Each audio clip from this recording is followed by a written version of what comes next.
And the last bit I want to go over in this episode, now I mentioned that, talking about the conservative commentators that don't want to talk about,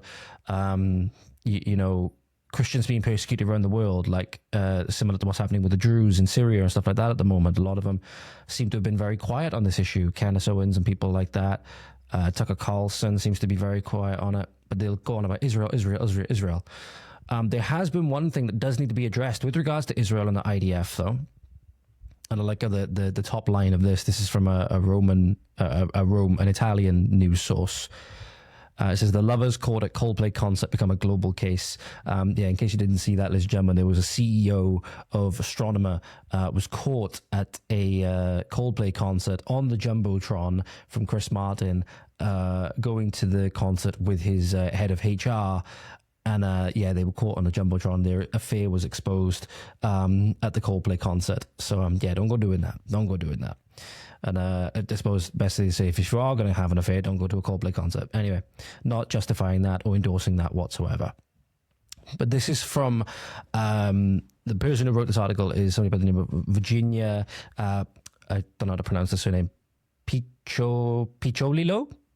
Probably butchered that. But anyway, what's happened recently is that the IDF, they've taken responsibility for this. They say that a stray shell from a tank hit a church in Gaza and very nearly hit the cross at the top of the church. And pardon me, it was I've got the name of the church here. Where is it? Where's the name of the church? Here it goes. The Church of the Holy Family. Church of the Holy Family in Gaza. I believe it's the only Catholic church in the Gaza Strip, or the only Catholic parish in the Strip. Obviously, the Gaza Strip vastly, dominated by very radical Muslims, but it is important, and I feel that I haven't done the best job of thinking about this and talking about this when I brought these issues to light, that there is a Christian population there. It's not just all radical, fanatical Muslims, and these people are not only being persecuted by the radical Muslims, but we hope are not actually being targeted by the IDF as well. That make it think I can't think of them having a good reason to go and attack a church. Obviously, they say it was an accident, unless obviously there's some kind of terrorist infrastructure there, not being confirmed whatsoever. But the cardinal there, Cardinal Pier Battista Pizzaballa, Latin Patriarch of Jerusalem, and I will stress that people have lost their lives in this. Very sadly, because 3 people, I believe including one of the church leaders, has actually lost their lives in this incident, and several more were injured. I believe there might be a couple of photos in this news article. If not, I'll see if I can bring some up. But they actually say that this may have been intentional. They say the headline is Pizzaballa, Israel's raid on a church in Gaza, ? Today they hit us, but dozens of people die every day. This senseless war must stop. So, very, very sad to see. And we also have here, I believe, comments from Father Gabriel Romanelli. So, he said regarding this incident, that it says here, yesterday he was tinged with bitterness. Quote, we are very worried about the wounded. Some are still seriously injured and the hospitals can't do much. He said, before making an appeal, it's time to stop this war, which has always been absurd and is now even more senseless. He said, today they targeted Christians, but dozens of people continue to die every day in the Strip. And this is very reminiscent. I'm glad they brought this up in this article. Very reminiscent, seemingly, to what happened a little while ago with the sniper incident. So it was actually in the courtyard of this church that an IDF sniper killed 2 women who I believe were surrendering. They had a white flag and they were surrendering. But now the church itself, according to Pizzaballa at least, seems to have been targeted. Again, a lot of people, a lot of different viewpoints over this, whether the church was targeted, whether it was an actual accident. I don't know as of yet. It's not a good look. It's very much so not a good look. And it says here, Cardinal Pizzaballa, you are not terrorists. You have never discriminated against civilians rescued, and there is universal recognition of the great humanitarian work carried out by the Church of the Holy Family. Why have you suddenly become a target? So this is something that the interviewer was asking him. It says, we are not a target. They say it was a mistake, even though everyone here believes it's not so. Interviewer then says, but it wasn't a bombing from above. It's hard to mistake. In fact, it looks like they hit it from the ground with a tank, which they did say that that is what happened. Apparently, it was a stray from a tank. One can't help but think about the fact that 3 days ago, there was an Israeli evacuation order in the area. Yes, but it was a general order for an entire area. It wasn't directed at our community. We were never told. The church is not a target. And the Israeli officials have come out and said they don't target religious sites. So again, we shall see what comes of this. Netanyahu's, I believe, apologized for the incident, I believe. And the interviewer asked, but this isn't the first quote-unquote mistake the military has committed against Christians. There were some problems over a year ago. The Orthodox Church, which is close to us, was also hit. And he says, do you think the attack on the Holy Family Church, was a warning, a brutal invitation to leave Gaza? He says, I don't know. I don't like conspiracy theories. It happened. We will continue to address the people's dramatic situation. We will continue to provide the necessary aid for their survival. And in true fashion, for these people, they're very, very strong people. It's something I never understood about Christians all throughout my adolescence, because I never had a strong Christian foundation in my life.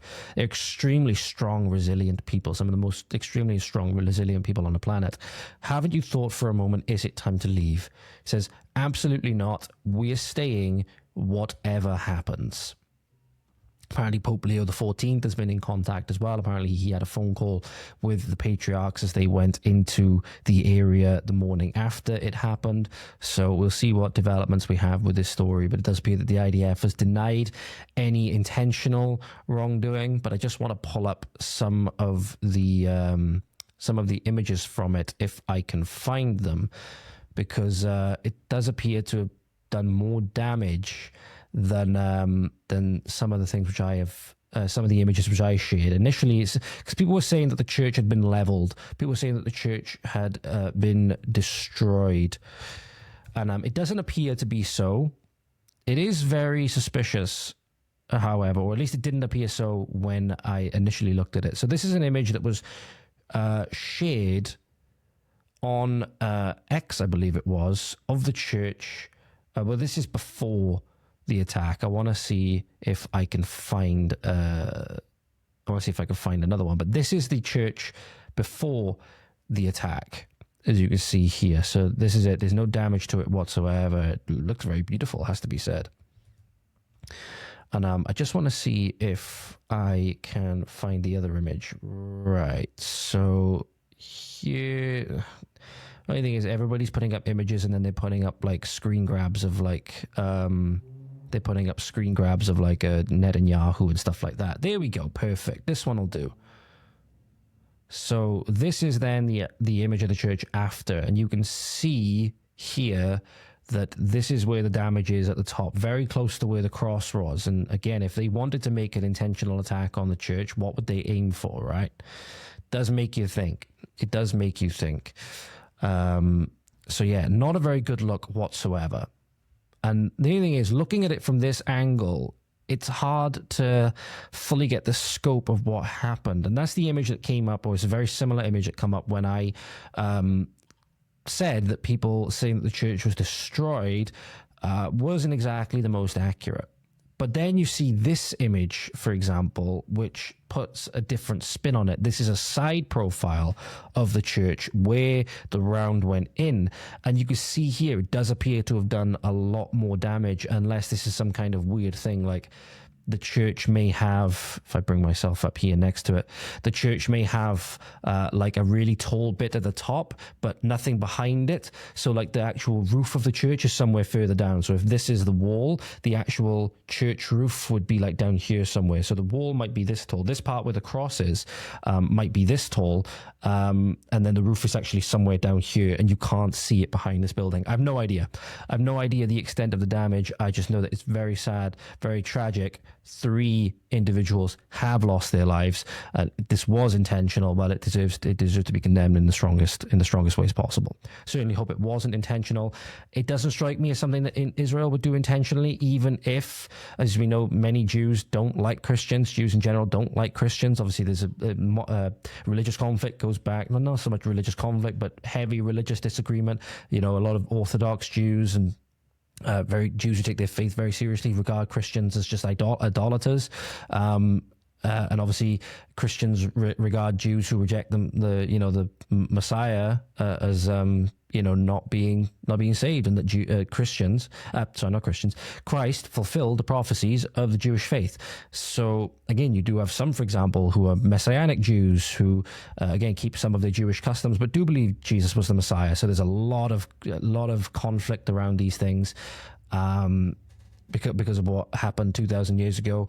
So again, it does beg the question, is this something that they tried to do and now they've tried to play it off as an accident because it didn't work so well?